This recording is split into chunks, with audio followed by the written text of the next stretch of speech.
¿Tenemos otras técnicas de saturación grasa? Claro que sí, que son las técnicas de inversión recuperación espectral adiabáticas, ¿ya?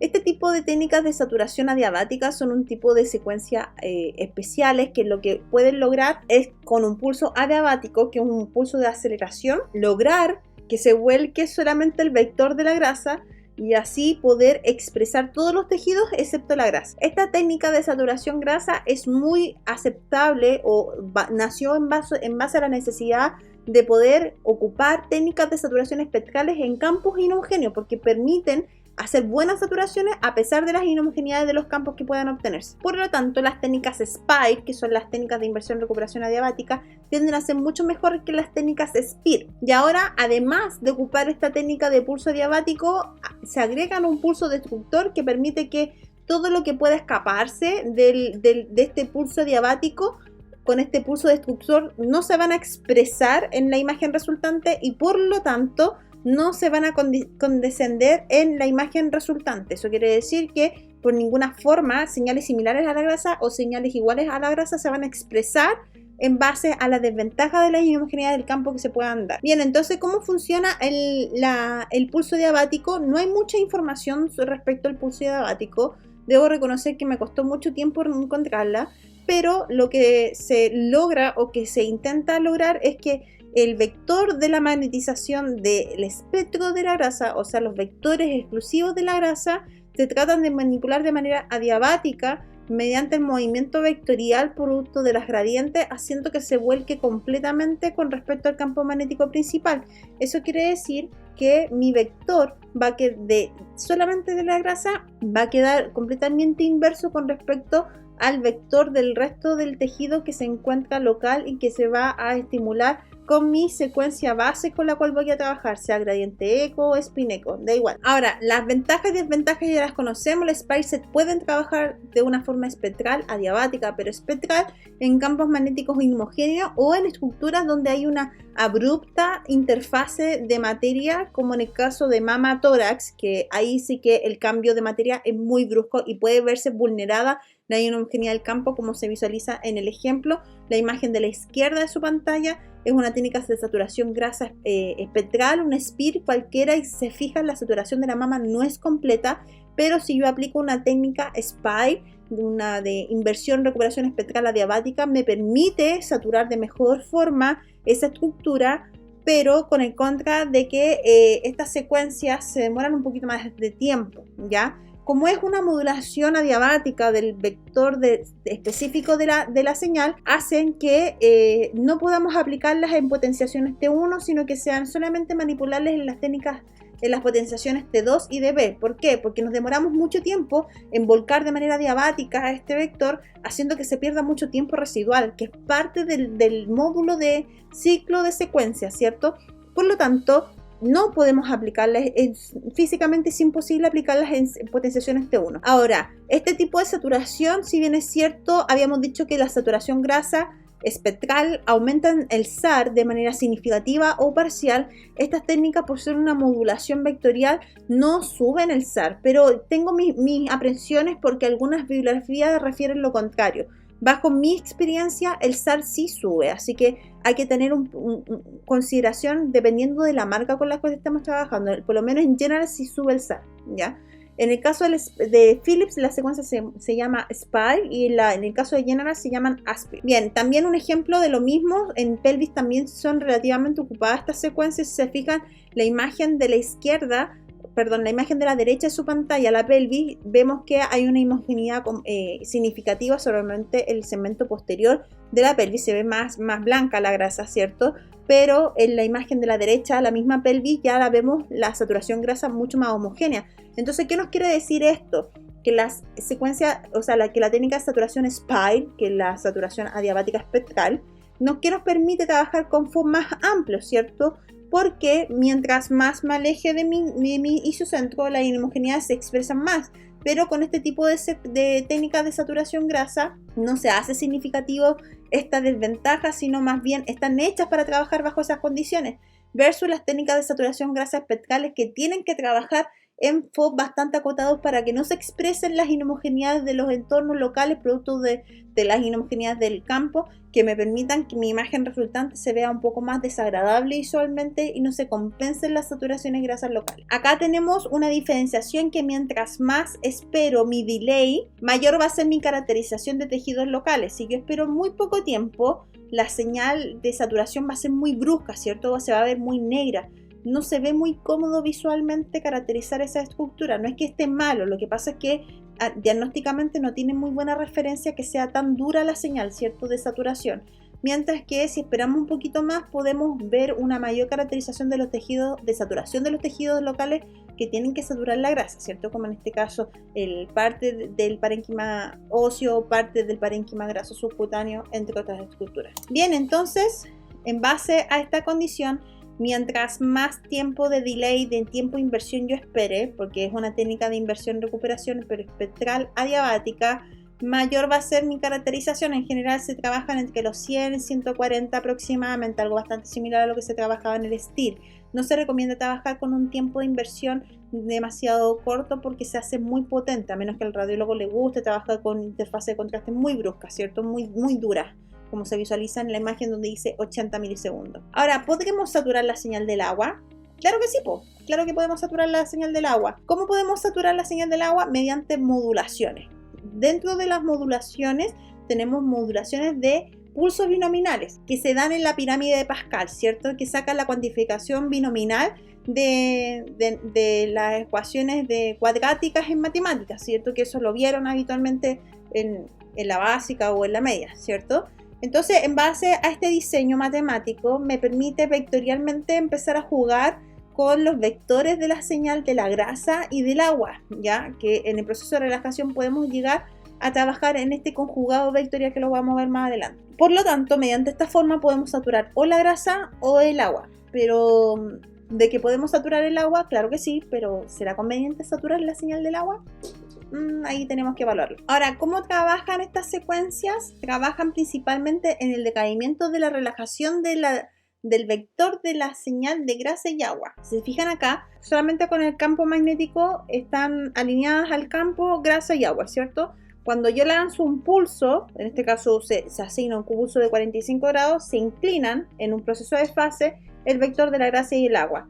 Cuando yo suelto este pulso, se van a empezar a relajar, pero en algún momento la modulación de la frecuencia de relajación van a coincidir, que vamos a ver que esta coincidencia se puede modular, la podemos manipular. Cuando llegan a direcciones opuestas vectorialmente entre la grasa y el agua, que esa información está ya cuantificada, estudiada, podemos lanzar un nuevo pulso. ¿Para qué? Para excitar que cualquiera de estos vectores, sea la grasa o el agua, vuelvan a la componente transversal. Vuelvan a la componente transversal y la otra componente quede en el longitudinal, haciendo que o la grasa quede en la componente longitudinal o el agua quede en la componente longitudinal, pero cualquiera de las dos que quede en la componente longitudinal no se va a expresar en la imagen resultante. Dicho eso, entonces se vuelve a lo mismo. Están en el campo, se excitan, se van a relajar, van a llegar a puntos opuestos vectorialmente en el plano cartesiano y se vuelven a excitar. Al excitarse, dejamos o la grasa o el agua en la componente longitudinal, haciendo que no se exprese. Cualquiera que quede en la longitudinal no se va a expresar en mi imagen. Ese pulso de denominación se llama 1:1 y al ser 1:1 se habla de angulaciones de 45 grados. O sea, yo lanzo un pulso de 45 grados, espero a que queden opuestos vectorialmente los vectores de grasa y agua y vuelvo a lanzar un pulso de 45 grados. Ahora, aplicaciones de esta técnica, ninguna. ¿Se puede dar? Sí. Se puede dar, pero no tiene ninguna aplicación clínica. El pulso 1:2:1 es la mitad de lo que habíamos hecho anteriormente. 1, en el fondo, es la mitad de 45, 22,5. Esa 2, los 45 grados, esa 1, los 22,5. En el fondo, cuando yo estoy en mi estado de inercia, o sea, de influencia con el campo magnético, lanzo mi excitación, pero en vez de 45 van a ser 22,5. Espero vectorialmente a que estén opuestos en mi plano cartesiano y vuelvo a excitarlos, pero en este caso 45 grados. Espero a que se encuentren nuevamente en la inclinación vectorial y vuelvo a excitarlos, pero en este caso 22,5. Así se va dando, de manera que la expresión de la saturación grasa sea aún mayor. mientras más jugueteo vectorial yo haga, mayor va a ser la saturación grasa o el agua, si es que quiero saturar agua, ¿cierto? Bien, entonces, ¿podemos llegar a una tercera forma binominal? Claro que sí, 1 a 3 es a 1. Mismo principio, pero 11,25, 33,75, 33,75 y 11,75.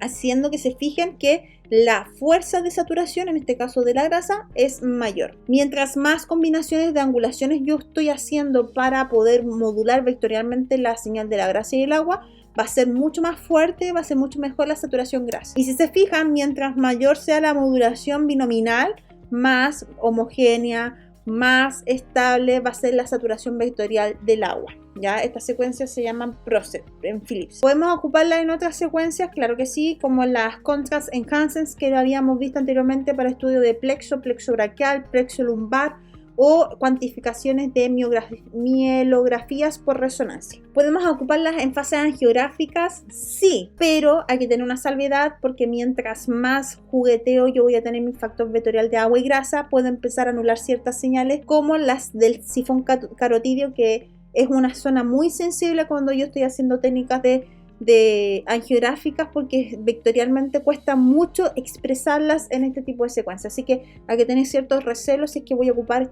esta forma de saturar la grasa, ayudando a mejorar la interfase de contraste en las fases angiográficas. Este PROSET, que puede saturar o la señal de la grasa o la señal del agua, se pueden ocupar tanto en General, en Philips, en Toshiba como en Siemens, ¿ya?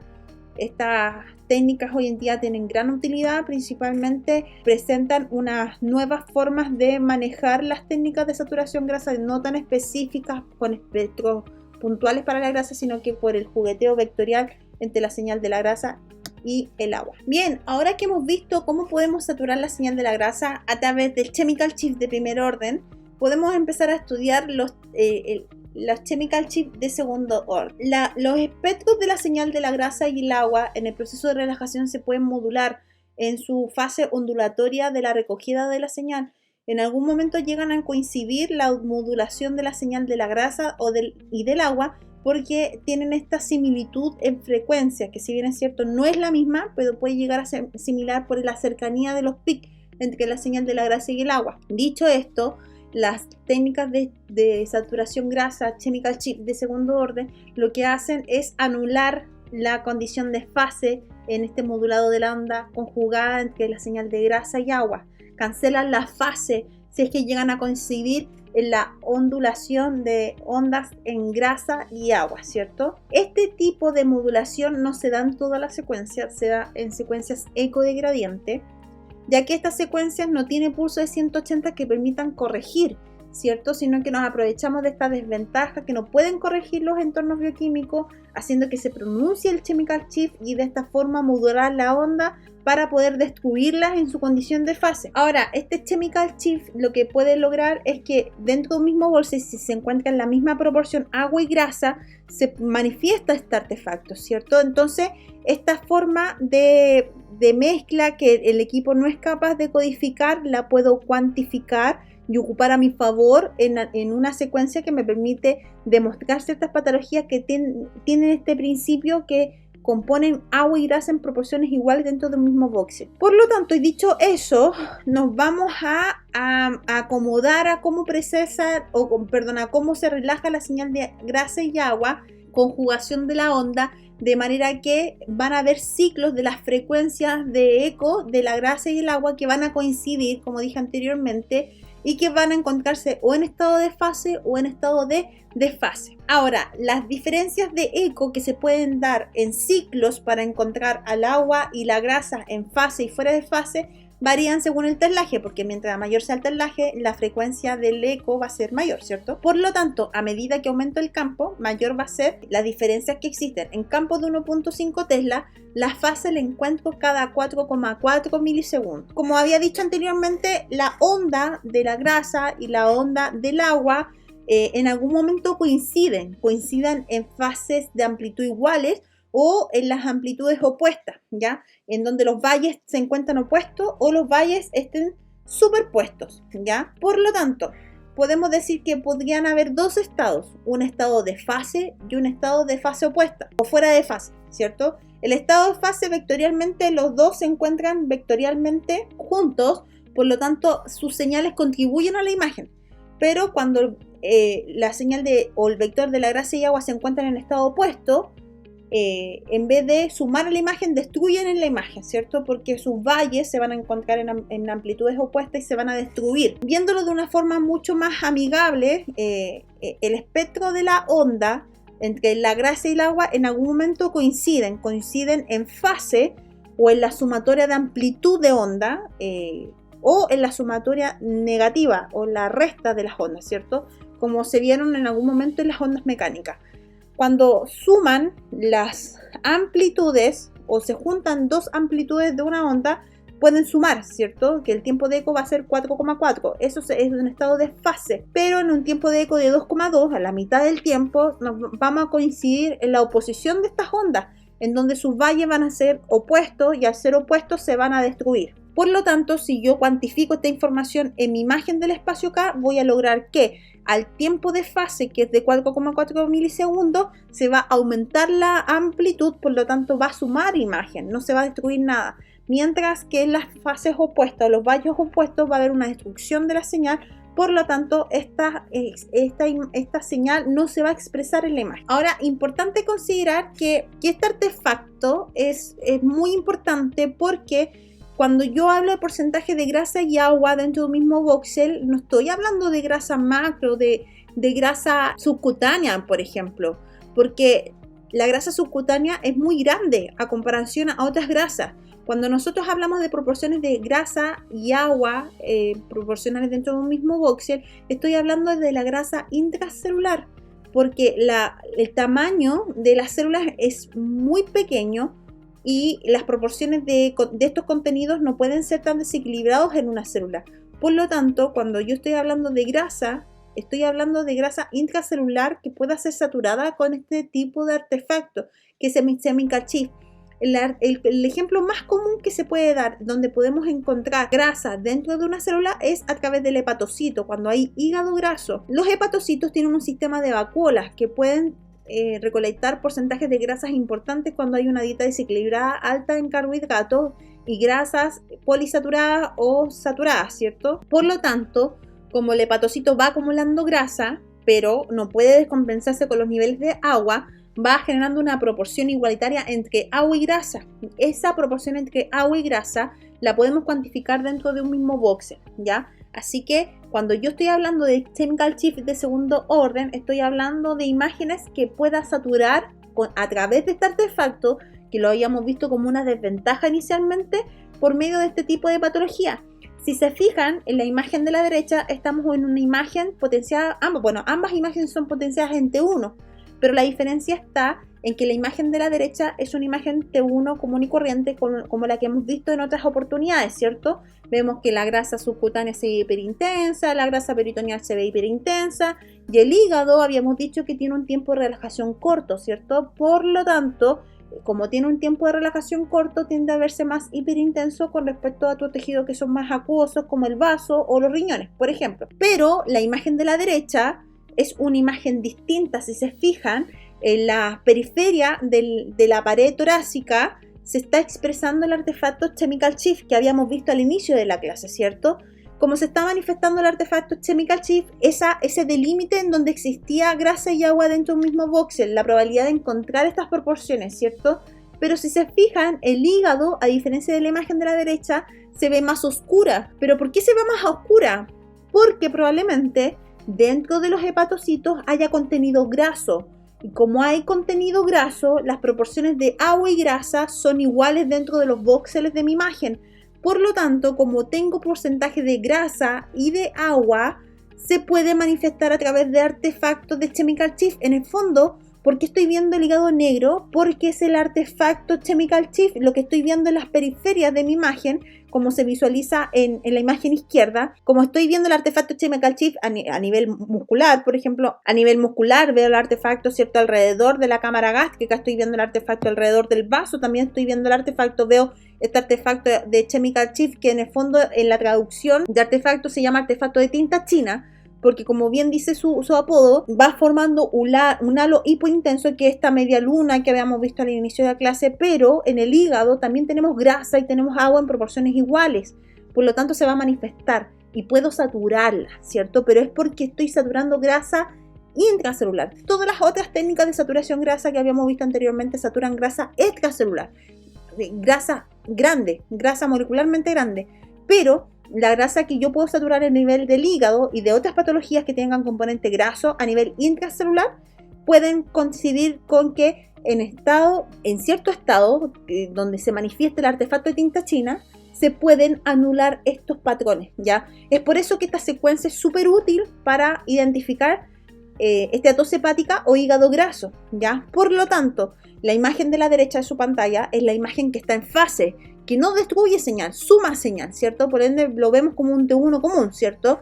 Pero la imagen de la izquierda es un estado de fuera de fase. Recuerden que el fuera de fase destruye las señales porque hay una posición vectorial entre la señal de la grasa y el agua, por lo tanto se va a expresar el artefacto chemical shift y como resultante, como tiene componente graso el hígado, se va a saturar y se va a ver hipointenso con respecto a la imagen de la derecha. Entonces de esta forma podemos encontrar cuánta grasa tenemos en nuestros hígados. Bien, como habíamos visto anteriormente, el artefacto chemical shift en el fuera de fase me permite demostrar dónde existe proporción de agua y grasa dentro del mismo voxel y acentuar el error de la codificación que produce el equipo. Entonces, por una parte, me permite no solamente delimitar algunos patrones grasos como el hígado graso, sino que además me permite identificar anatomía, me delimita la anatomía, ¿ya? El artefacto de tinta china es muy útil para delimitar anatomía en general, anatomía abdominal. Además me permite caracterizar los procesos tumorales cuando tienen alta composición grasa de alimentación principalmente y algunas otras patologías a nivel óseo que también son útiles de visualizar con el dentro y fuera de fase, que recuerden son de base de eco, gradiente, incoherente. ¿Hay otra forma de saturar las señales? Claro que sí, que son las técnicas Dixon, que Dixon es Dixon para Siemens, ideal para General, y M-Dixon para Philips, que lo que hacen es trabajar a través de esta modulación vectorial que es la que nosotros jugamos en las secuencias gradiente, que es una forma vectorial de saturar la grasa y que nos permite trabajarlas no solamente en secuencias gradientes, sino que en secuencias espineco o turboespineco, o sea, en ambas familias clásicas y avanzadas, ¿cierto?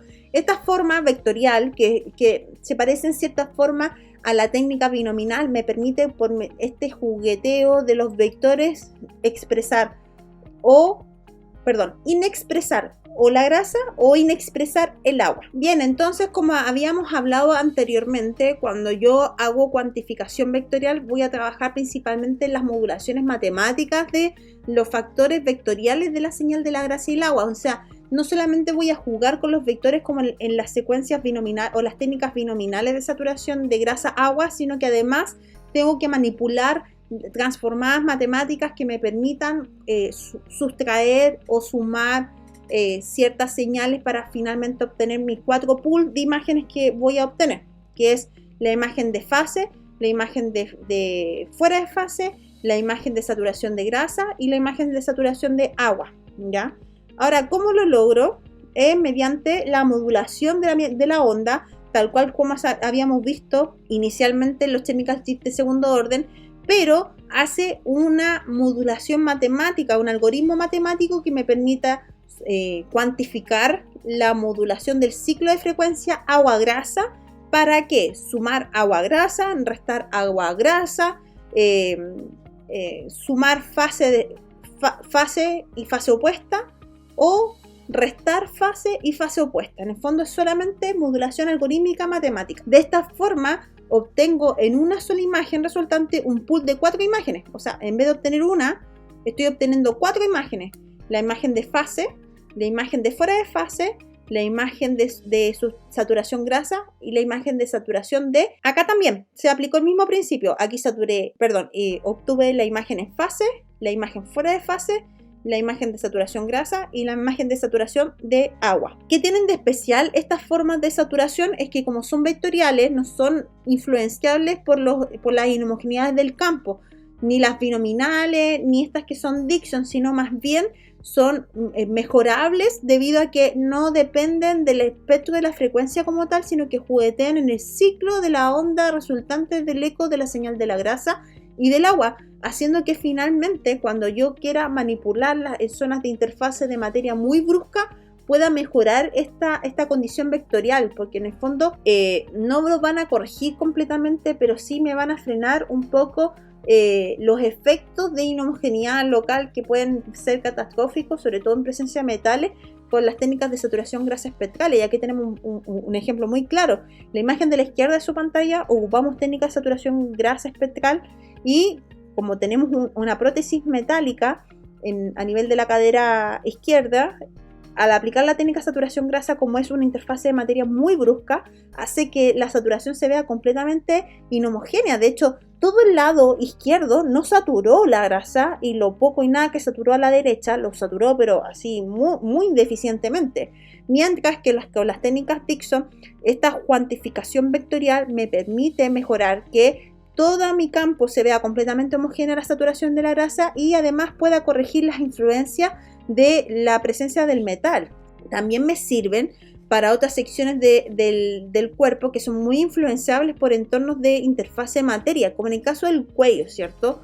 Ahora, ¿puede existir un error? Sí, puede existir un error importante, que no termine de saturar completamente la grasa, sino que se vuelque y se formen estas franjas de error de codificación que es propia de Dixon cuando no puede modular vectorialmente las señales grasa y agua en el ciclo de relajación, y que codifican este factor de error. Pero es muy difícil que se exprese este factor de error, tiene que ser bajo presencia de metales. Si no hay metales no deberíamos tener este problema, pero con metales bastante fuertes sí se puede cuantificar este error. También tiene una gran sensibilidad específica a la grasa que yo estoy modelando. Recuerden que el STIR, que es la primera forma de saturación grasa que vimos, es una forma muy en específica, lo que hace que pueda perder ciertos detalles, ciertas condiciones de estructuras que son vitales para nuestra imagen, mientras que Dixon, como es sensible a las caracterizaciones propias de la relajación de las señales de grasa y agua, me permiten mejorar la resolución espacial y respetar las diferencias vectoriales entre los distintos protones locales, que hacen que se presenten mucho mejor en Dixon, como se visualiza la imagen de la izquierda, con respecto a la imagen de la derecha, que no se ven claramente. Y también podemos ocupar este pool de imágenes cuando hay procesos tumorales, tumores extensivos de partes blandas, que nos permitan cuantificar la valoración diagnóstica de estos tumores. Recuerden que habíamos dicho que en tumores es bastante viable la utilización del dentro y fuera de fase, y además técnicas de saturación grasa para expresar aún más los procesos patológicos. Bien, desventajas de la Dixon son súper largas. O sea, dentro de la experiencia mía, yo ocupo mucho Dixon en estos factores de conflicto cuando son pacientes neonatos y me cuesta mucho saturar el cuello. Tengo que sacrificar tiempo, lamentablemente, para que me quede una buena saturación. Por ejemplo, cuando tengo que inyectar medio contraste en cuello, tengo que sacrificar sí o sí tiempo. Entonces, dada esa desventaja, un factor a considerar: fácil, 20 cortes, tú te puedes demorar 5 minutos, y son susceptibles siempre y cuando son trabajables en secuencias gradientes, pero es porque las secuencias gradientes son sumamente susceptibles a la inhomogeneidad. O sea, si estoy trabajando con una turboespíneco no voy a tener ese problema, obvio. Y las ventajas es que puedo ocuparla en todo tipo de secuencia, de la familia Spineco, de las familias gradiente eco. Mejora mucho la presencia de metales, o sea, no me corrige en cierta forma las desventajas de presencia de metales en la imagen. Gano un pool de imágenes en fase, fuera de fase, saturación grasa, saturación de agua, aunque la imagen de saturación de agua casi ni se ocupa.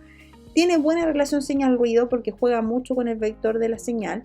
Y se aplican todas las potenciaciones, no tienen ninguna limitante. Si la única limitante que existe es que el tiempo se nos va a las nubes. Y ya como para dar cierre a la clase, les dejo una tabla comparativa con las características principales de la secuencia, donde las podemos ocupar, cuáles son las ventajas y desventajas cada una de ellas, y en qué casos son mejor utilizar uno o lo otro. Sino finalmente ustedes son los que deciden qué técnica de saturación grasa van a ocupar para mejorar la calidad de imagen. O sea, ustedes son los artistas de la resonancia. Ustedes tienen que demostrar una patología con la mejor calidad de imagen posible. Eso, chicos, espero que haya sido de útil. Esta es una de mis clases favoritas. Me encantan las técnicas de saturación grasa y su gran variedad que tienen en mercado para poder optimizar y mejorar nuestras calidades de imágenes. Espero que esta información haya sido útil. Nos vemos en la clase sincrónica. Que estén muy bien. Nos vemos.